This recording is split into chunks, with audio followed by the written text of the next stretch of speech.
Formula One's crown jewel. 78 laps of the Monaco Grand Prix. That's what awaits us this Sunday.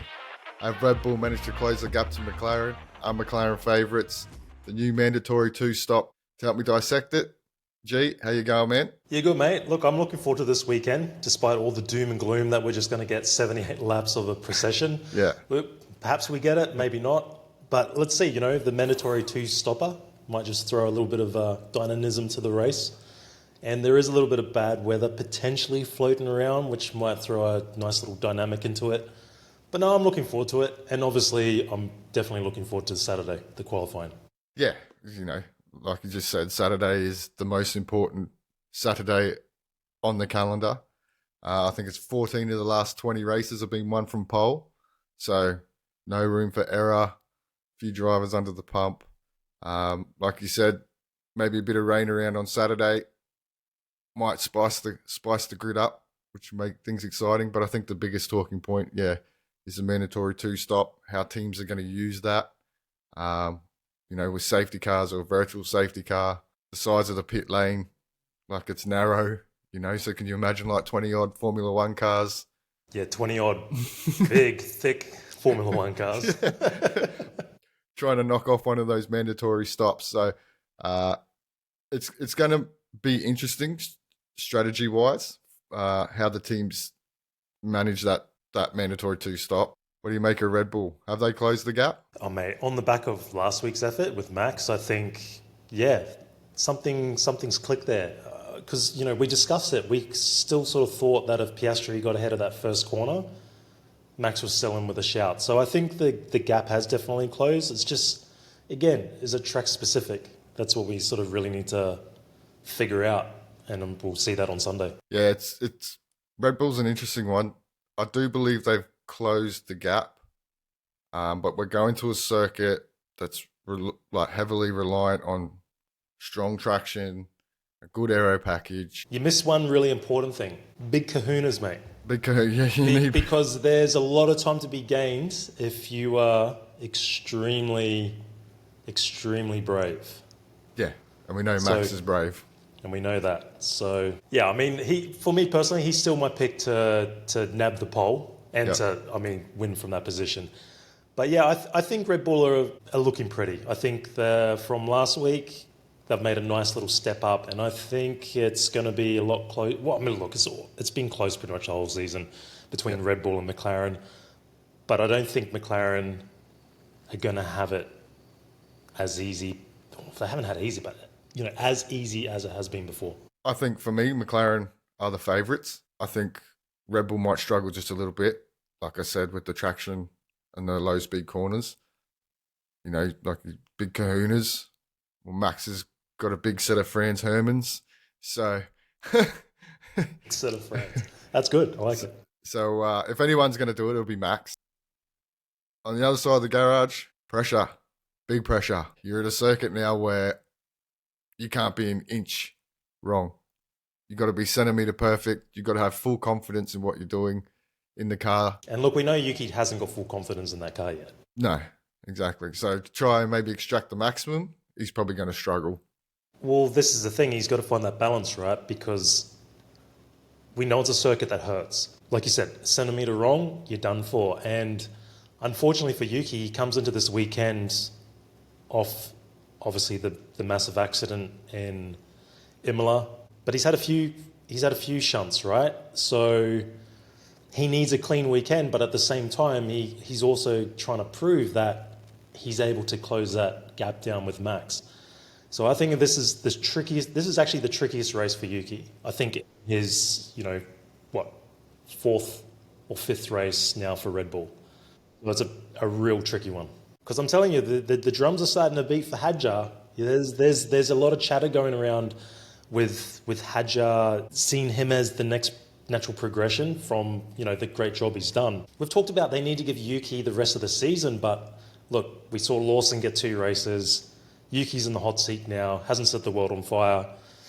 If he doesn't get Monaco out of the way clean and Barcelona, we go into the break, mate, that chatter amongst the Hadjar-Tsunoda swap, I think is only just going to exponentially take off. If Yuki doesn't get himself sorted.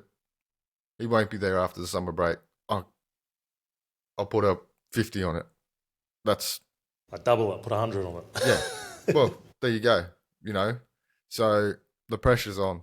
And what about McLaren? What do you think of their chances? Well, look, podium for sure. Naturally, I'm thinking Max has got this, but it's not, for me, it's not Max has got this in the bag. McLaren are there. Lando is probably under a little bit of pressure because he needs to get Saturday right, and he hasn't for some time now. And again, like we just said, this Saturday is super important, but it will bite you in the ass super hard if you don't get it right. So I think Piastri will just go on as Piastri does, just Piastri things, just calm, collective. He'll do the job on Saturday, I believe. Lando, a little bit of pressure on him. He's fast enough. Look, he's fast enough to get pole. We know that. He just needs to obviously just nail each sector. He can't be off because the ramifications of being off, like if he starts in fourth again and Oscar's on pole, Oscar gets into that first corner, Oscar comes out of the first corner in fourth, that's probably where you're going to finish. So the chance of you losing big points is a greater possibility than probably anywhere for the rest of the season. You can't really use your pace advantage like you can at other circuits. But I think if he can do it, I think you'll see a big shift in Lando for the rest of the season. We know that his emotions sort of ebb and flow on performance. Like he's very hard on himself. And I think if he nails Monaco, which is the toughest Saturday, really, on the calendar. If he gets that right, it'll obviously give him a massive boost of confidence going forward. Yeah, Oscar's probably my favourite still for the win. And Max is just going to make a half of both of them. Yeah, I'd love to see Piastri get the win. He'd be... we've been pretty lucky as Aussie fans because we had Ricciardo... there was the bomb chance, wasn't there? And then the redemption drive. Was it the following year that he...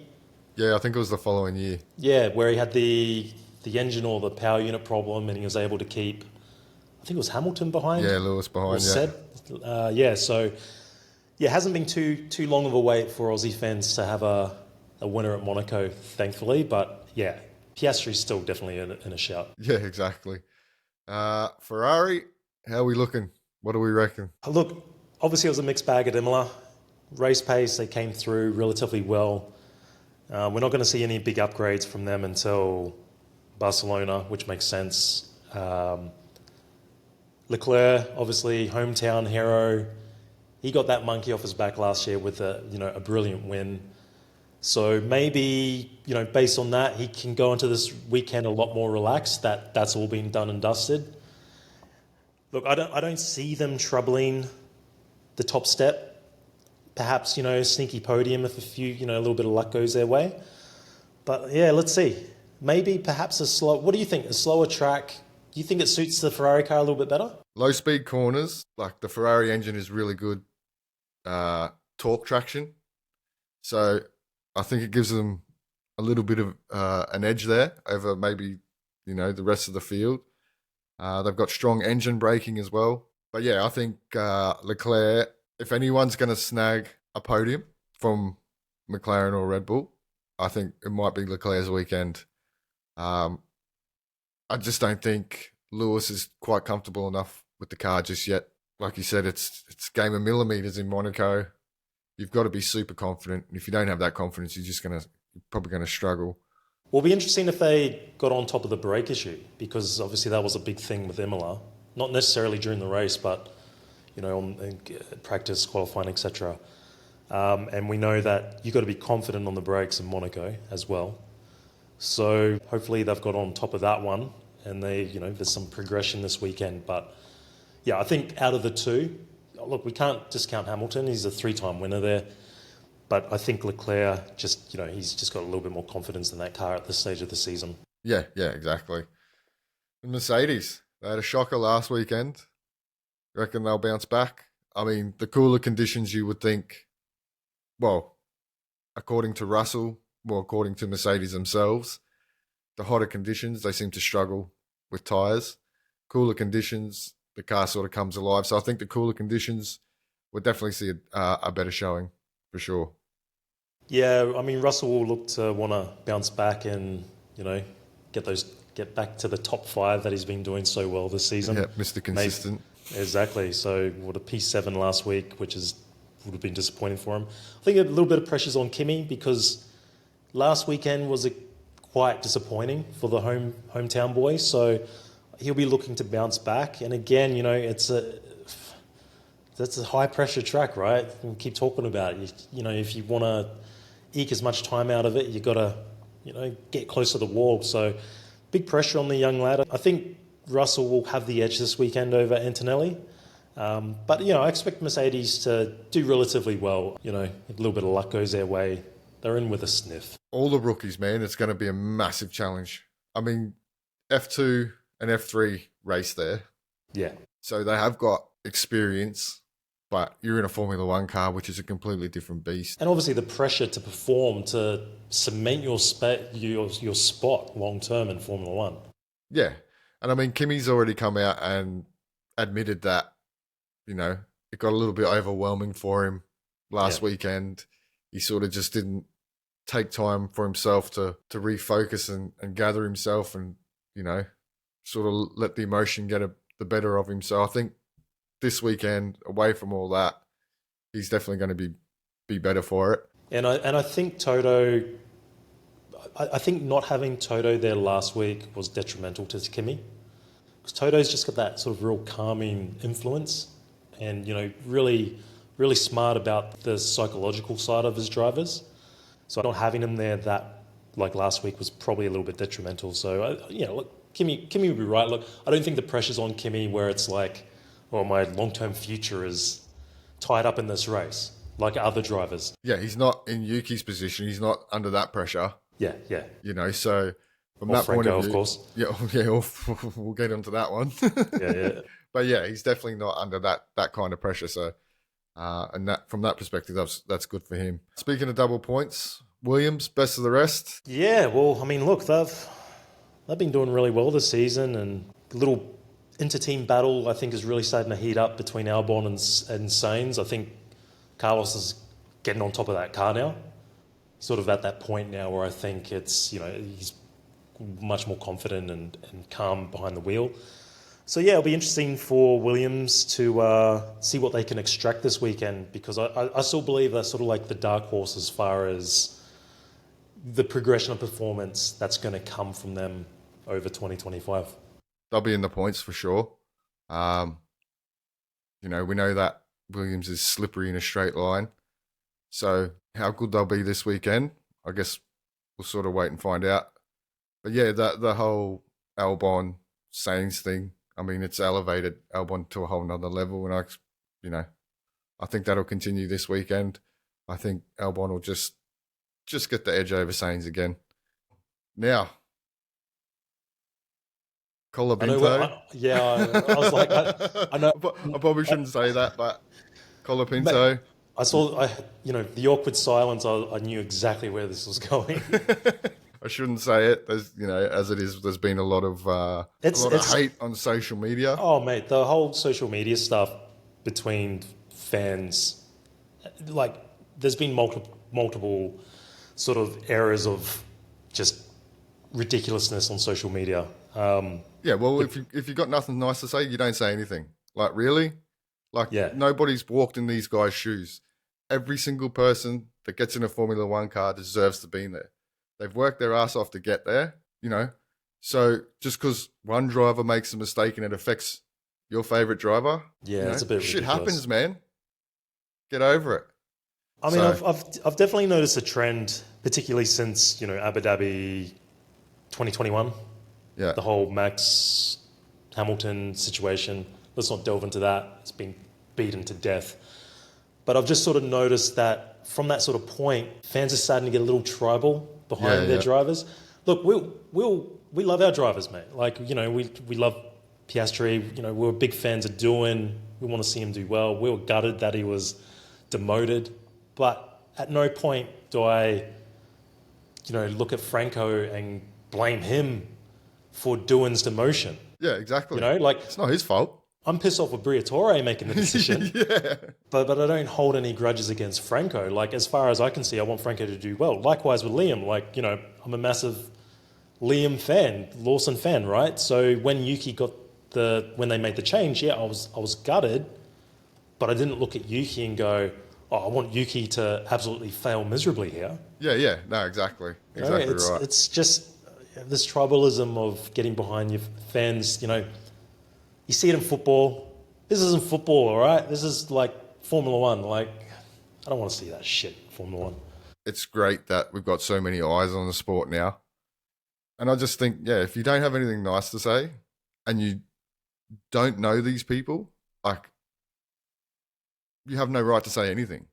You have a right to an opinion, but you don't have a right to attack someone. Well, I've always thought to myself, say stuff that you're willing to say to their faces. Face. Yes. All right? Don't say behind a screen and keyboard and act all tough guy or whatever. Because if you want to really say that, you know, make sure that it's something you would actually say to their face. But, you know, look, this is a thing, social media, it's the double-edged sword of, I think most sports have been going through this for a while. It will rear its ugly head again.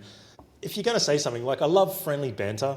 Yeah. I love, you know, a bit of mud thrown here and there in good taste. But, yeah, some of the stuff that's been thrown around is just garbage. Yeah, no, exactly. Well, after that rant, let's move on.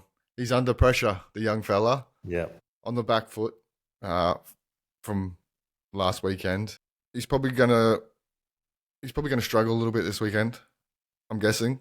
He's not gonna I don't think Alpine are gonna be that quick this weekend, but he just needs all 3 practice sessions, relatively strong qualifying, get the most out of the car that you can get, be close to Gasly, because I think Gasly will have the edge. And that's all he can do. And I think from a confidence standpoint, man, it's your second race in, you've got to jump into Monaco. That's hectic, man.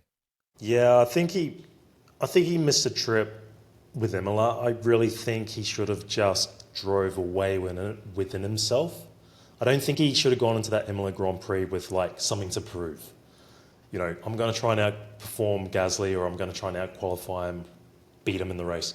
I think he just needed Imola as the banker, because, you know, there's always been a little bit of chatter around that he's a bit too crash happy from, you know, the results at the end of his tenure last season. He just needed that banker. Now he's put himself in a really tough position, because you're right. You don't want to go into Monaco with that type of pressure on you, because it is the track that bites, and bites hard. So, yeah, tough one for him. I think he just needs to reset, forget last week, treat Monaco as now the banker, and don't worry about what Gasly does. Just drive within yourself, get this weekend over, done and dusted, and then focus on Barcelona. And that's the one you want to sort of try and nail. The Alpine overall, points, no it's hard points. To tell. You know, they show glimpses. Gasly has been showing glimpses of pace in you know, a few practice sessions, a few qualifying sessions, but realistically, when you look at the race results, it hasn't really been that great. You know, it'll be a pretty good effort if one of those cars cracks a top 10 this Sunday. Yep. No, I agree. Another driver under a little bit of pressure, your man, Lawson, and his teammate. He's probably now got a lot more added pressure that he probably didn't want. Yeah, well, it's funny that, I think you can become a victim of your own success, because then the expectations rise another level. And now, because of the chatter with the Red Bull seat and Yuki not really performing really well, there is probably a little bit of layer of complexity, and things are probably starting to rise a little bit from a pressure point of view for Hadjar. You know, we've seen his exploits in F2, you know, on the radio, losing his cool.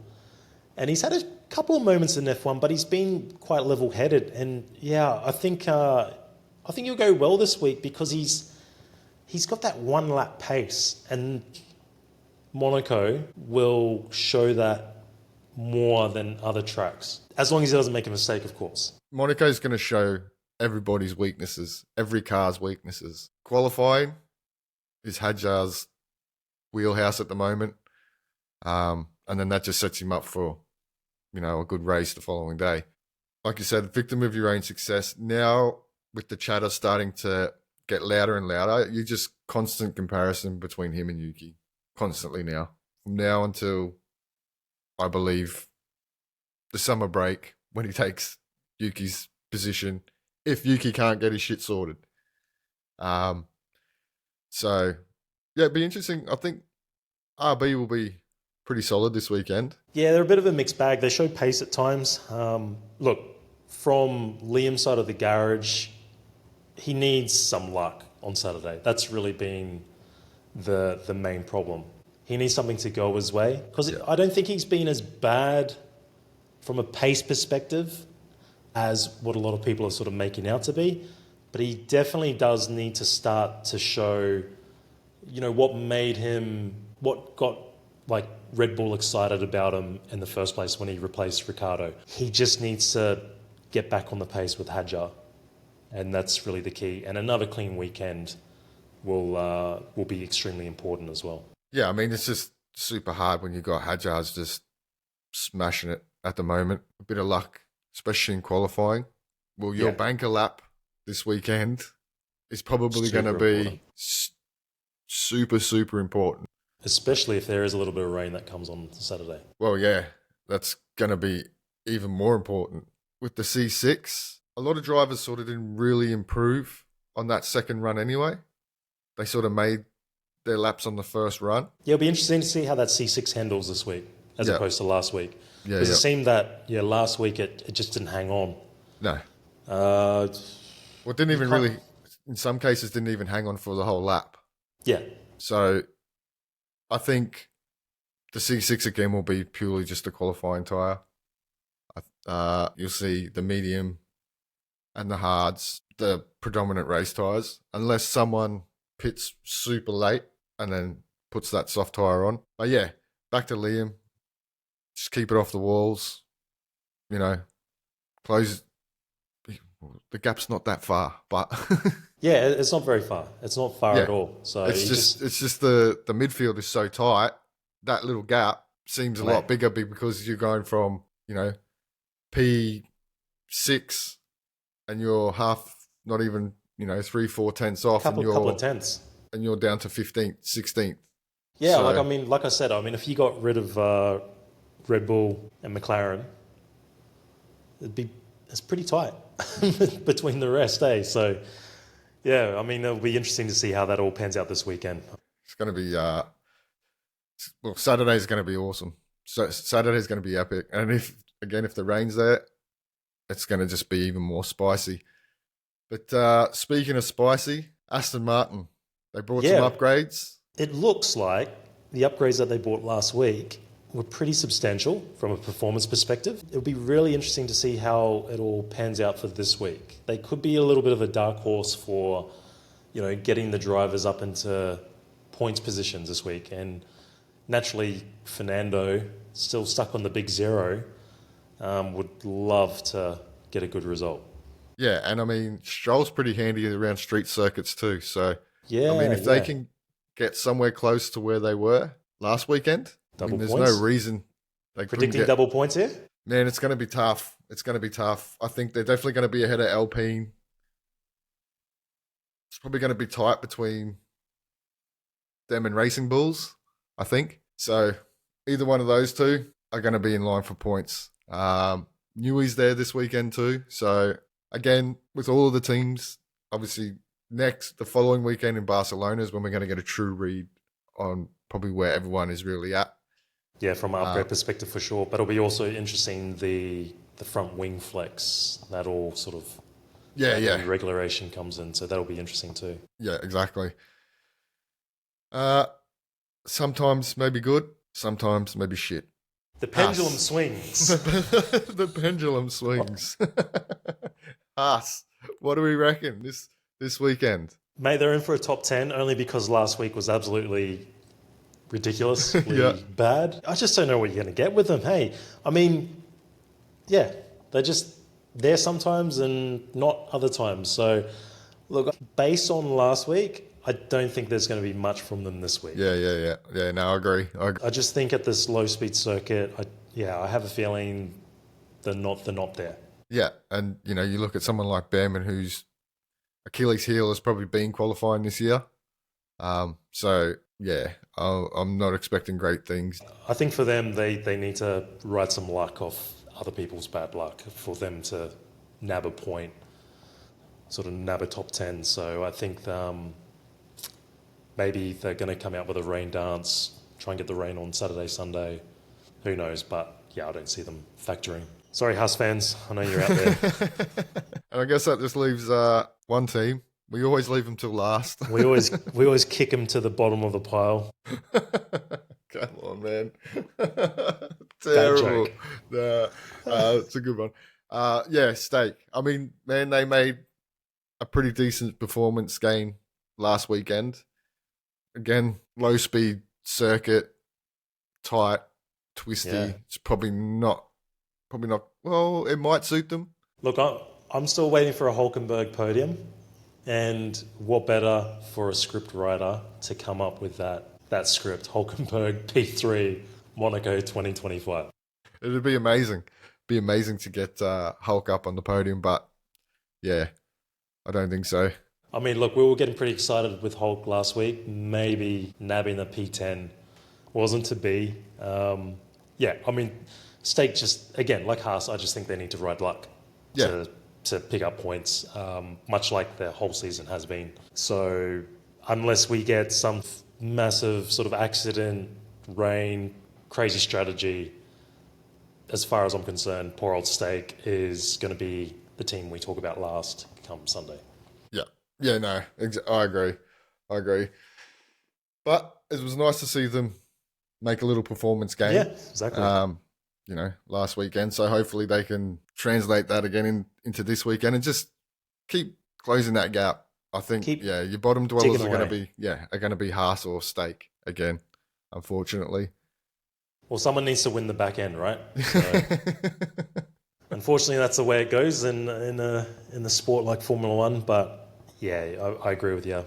Haas and Stake battling for the wooden spoon. All right, well, that's all the teams. So I guess there's only one thing left. Predictions, young sir. I'm terrible with predictions. I'm predicting Lawson to pick up a point this week. I'm smoking my hopium, okay? No, I really think he's got a performance coming at some point. I really hope it's this week because I just, the pressure's on him. From a serious point of view, I think this is going to be Max's weekend. I have a feeling there's something brewing in Red Bull. They've got on top of something from last week. And I think it's so basically P1, Max, Piastri, and Leclerc. It's not a bad shout. I'm probably going to go. I could almost agree with you, but just flip Piastri and Verstappen. Norris, I don't think he's quite there yet on a Saturday. He hasn't convinced me yet for Saturday. So I'm going to say Leclerc as well. And if it's not Leclerc, it's going to be Russell. Yeah, I mean, who's sort of like the dark horse? Who's the driver that you think is going to like outperform the machinery that he's sitting in? Outperform the machinery? I'm going to say Alonso. They seem to have found something. Hopefully, that they can bring that to Monaco. I think that's a pretty good shout. I'm going to stick with Liam Lawson. Top 10. You're going to stick with Liam Lawson, top 10? The bias. Yeah. Well, I mean, look, man, it is one of those races where anything can happen. And now you've thrown in the mandatory 2 stops. I'm kind of hoping we don't get a VSC or a safety car and we let the race play out. I mean, in doing that, yes, you're probably going to be, the train. But I want to see how these teams use this 2-stop. They'll probably stop basically all at the same time. The train will continue, and we'll all be complaining on social media about how ridiculous the 2-stop strategy was, and Monaco needs to be booted off the circuit. Yeah, look, I mean, racing wise, it doesn't matter when you what tire you're on because you're probably not going to be able to pass anyway. So your tire choice is probably not going to make a massive amount of difference. The only thing that will change is who can run longer and how long your stints are. But it's just interesting to see. Are we going to see teams stop early? We're going to see teams run long, and then a real a pit stop with like 5 laps to go? We don't know because we've never had a 2-stop, apart from when it rained. Yeah, so this is purely just entertainment. Yeah, well, this is a strategic thing to try and open strategic options. It's not going to improve the racing. It's physically impossible to improve the racing there. So it's just all your overtaking is done in pit lane. Pit lane. So we'll have to wait and see how it's going to pan out. But I guess we'll be back on Sunday with a review, and we'll talk about how exciting the 2025 Monaco race was, the best ever. We can dissect Optimism. How long the train is. Yeah, exactly. So until then, we'll catch you in the next one. Peace.